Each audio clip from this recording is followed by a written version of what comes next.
First, next quote.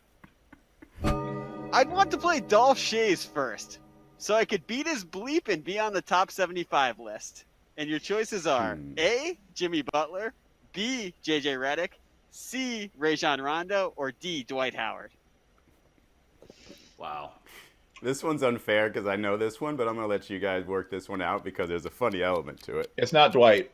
It's not Dwight. It's not Dwight. This didn't come out No sideways, right? Dwight would have said something that just kind of came out sideways. So, yeah, it's not Dwight. No, this is too deliberately incisive an observation. Rondo... I don't think Rajon Rondo can beat Dolph Schayes one-on-one. I'm kidding.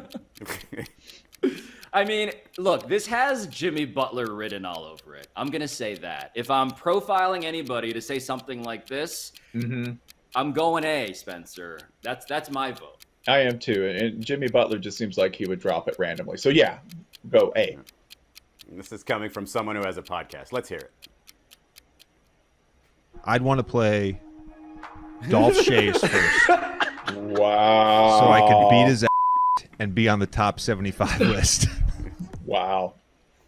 Wow. The funniest thing about that. Sorry, go ahead. What I didn't anticipate there, Izzy, was that, of course, JJ Redick sees Dolph Schayes and is like, that could have been me in very real terms had I existed in that era. He's on my block, right? He's on my block. There was a tweet of that. There was that 38%. There was a tweet of JJ's quote, and somebody followed it up with JJ doesn't want this smoke, and it's Dolph Schayes highlights, and it's just 20-footers with the entire arena just staring at him, nobody closing out, and it's just like swish, and he's like sweeping hook shots where you know he missed 5 of those right before that, but they caught the video on the one, and it's just like, man, this era comparison, this top 75, that's gotta tick up. Like if Klay Thompson spent 10 minutes watching that video, you would probably be like on some sort of suicide watch. Like those old school days are just so frustrating to watch. Izzy, you've fallen in my favorite corner of the internet, which is NBA Twitter trashes legendary old NBA players. It is the best part of Twitter. It is the greatest. Tyler I Am has done classic after classic on Bob Cousy. Yep. The minute Bob Cousy highlights go up, the slander just floods the timeline. It's beautiful. And all these guys did, all they did was be the best in their profession at their time. That's all you can do. The best, and yet they've lived long enough to be terrible. They were the best anyone had ever seen. But there are caveats that are important in the historical record, because I've just Wikipedia'd Dolph Schayes to respect his legacy. And there is one sentence that I want to read for you guys. Quote, this is about his NBA career.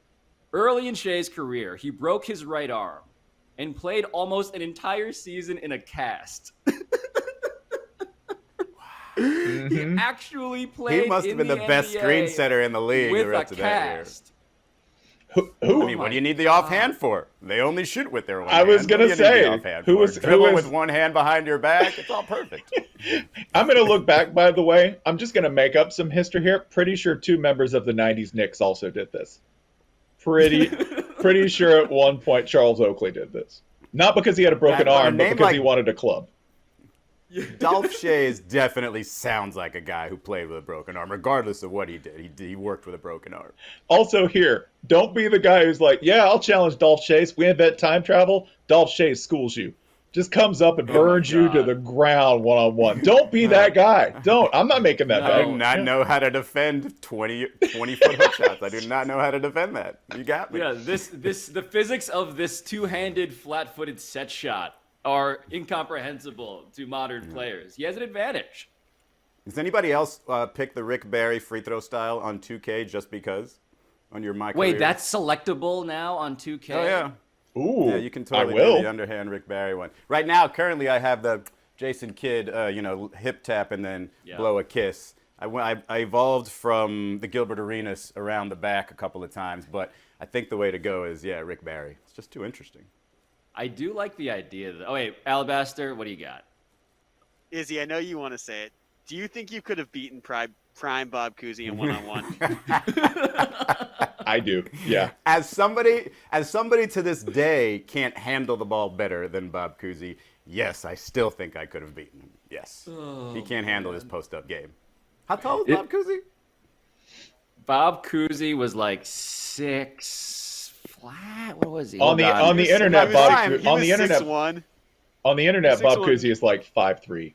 That's how tall Bob Cousy is on the internet. If I could, Because in my if I prime, could, I was backing down 6'4" dudes and still hitting fadeaways over them. So I would say that Izzy Sick. has, as vascularity goes, as veins and arms go, Izzy outnumbers Bob Cousy like 19,000 to 1. I would say. Thanks for watching ESPN on YouTube. For live streaming, sports, and premium content, subscribe to ESPN Plus.